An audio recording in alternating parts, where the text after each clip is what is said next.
नमस्कार दोस्तों, आप सभी को बहुत बहुत स्वागत है ज्ञान भक्ति में। कि घर से, परिवार से जितनी भी नकारात्मकता है सब दूर हो, व्यक्ति के जीवन से सारी नकारात्मकता दूर हो। भगवान बजरंग बली आप सब पे कृपा बरसाएं, कृपा दृष्टि हमेशा बनाए रखें। साथ ही माता रानी की कृपा भी आपके और आपके घर परिवार पे हमेशा बनी। तो आज हम बात करेंगे कि हनुमान चालीसा को कैसे हम पढ़ें कि अति शीघ्र ही कामना पूर्ण हो। वैसे तो सभी हनुमान चालीसा का पाठ करते हैं और बहुत सारे लोग कहते हैं कि वो नियमित तौर पे करते हैं। जिनके इष्ट हैं वो तो पूजा करते ही हैं ताकि हमारे जीवन में हनुमान जी की कृपा हमेशा बरसती रहे। और निष्काम भाव से जो पूजा पाठ करते हैं उनके लिए कोई नियम की ज़रूरत नहीं होती है। लेकिन अगर आपको कुछ खास चीज़ के लिए करनी है, जैसे आप संतान की इच्छा है, किसी की संतान नहीं है, नौकरी की तलाश कर रहे हैं, नौकरी नहीं लग रही है, या फिर आप पढ़ाई कर रहे हैं, किसी खास परीक्षा के लिए जा रहे हैं और आपको पहले से ज़्यादा भय सा लग रहा है कि क्या करना है, तो इन सब चीज़ों के लिए आप हनुमान चालीसा का पाठ एक नियम बना करके करेंगे। आप डेली 11 पाठ या 3 पाठ भी कर सकते हैं 11 दिन, तो अवश्य ही आपकी इच्छा पूर्ण होगी और 11 दिन के अंदर ही आपकी शुरुआत हो जाएगी जो शुभता आने वाली है। कोई विशेष काम के लिए करना चाहते हैं तो आप इस नियम से करें। आपको करना क्या है, पहले आपको अपने आप को तैयार करना है कि 11 दिन का जो हम चालीसा करेंगे उसमें सात्विक भोजन लेंगे, शाकाहारी भोजन खाएंगे, मांस वगैरह का सेवन नहीं करना है, लहसुन प्याज नहीं खाना है 11 दिन तक। और एक नियमित समय पे करना है, जैसे कि अगर हम सुबह कर रहे हैं 8 बजे और फिर दूसरे दिन हम 9 बजे, इस तरह से नहीं करना है। अगर एक दिन आपने 6 से 7 बजे के बीच जो भी आपने किया है इसी टाइम में 11 दिन तक आपको करना है। और जगह भी वैसे ही लेना है, जिस स्थान पे आज ने स्टार्ट किया है, शुरुआत किए हैं, उसी स्थान पे बैठ करके आपको डेली करना है। एक आसन लेना है, उस आसन पे कोई दूसरा ना बैठे, एक ही आसन को भी यूज़ करना है। को आप घर पे करें या फिर मंदिर में भी जाकर कर सकते हैं, लेकिन स्थान समय का नियमित ये आपको ध्यान रखना पड़ेगा नियम का कि किस तरह से करना है। आप घर में भी कर सकते हैं, उत्तर या फिर पूर्व मुखी आप होकर के बैठ जाएं। पहले क्या करना है, आप एक लकड़ी का चौकी लेना है, आप पाटा भी ले सकते हैं लकड़ी का, अगर चौकी नहीं है तो उस पर लाल कपड़ा बिछाएं और हनुमान जी का मूर्ति है तो मूर्ति या फोटो स्थापित करें। राम दरबार का फोटो है तो उनकी भी पूजा। तो आप उसके बाद फिर एक कलश लेना है आपको।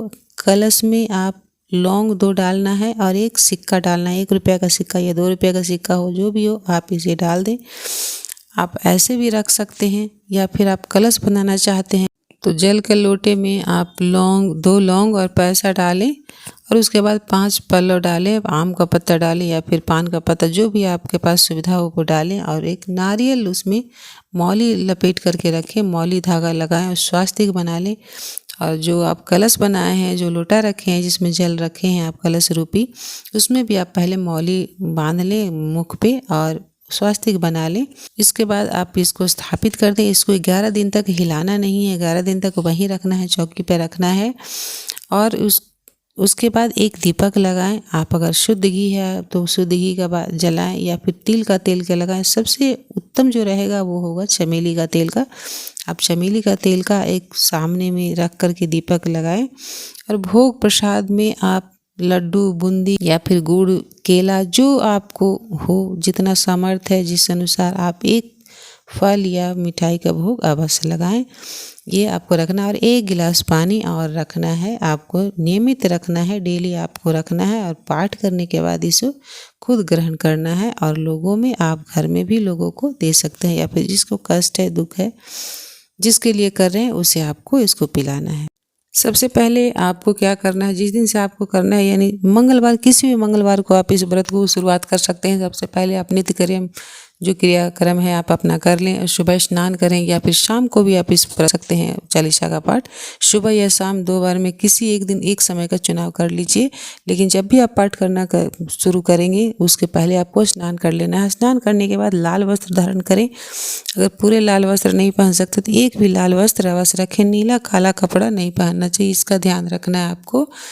और उसके बाद तो अब कलश रखे, कलश बिठा ले। पहले दिन ही ऐसा रखना है, कलश रखे जैसा मैंने पहले बताया, कलश रखे, भोग प्रसाद रखे, एक दीप लगा लें और वहाँ पे आप चालीसा का किताब रखें या कोशिश करें, कितना भी याद है लेकिन फिर भी आप किताब देखकर ही पढ़ाई चालीसा का पाठ करें, ये ध्यान रखना है। और एक गिलास पानी रखना है। आप इतना आगे में रख लें। आसन पे, लाल आसन पे अगर बैठते हैं तो अति उत्तम है। जो भी आपका शुद्ध आसन हो उस पे बैठ जाएं और इतनी सामग्री सब रख लें। और वहाँ पे पहले, सबसे पहले आप संकल्प लें, हाथ में पुष्प और जल ले लें, अक्षत ले करके आप संकल्प लें कि 11 दिन का पाठ हम कर रहे हैं।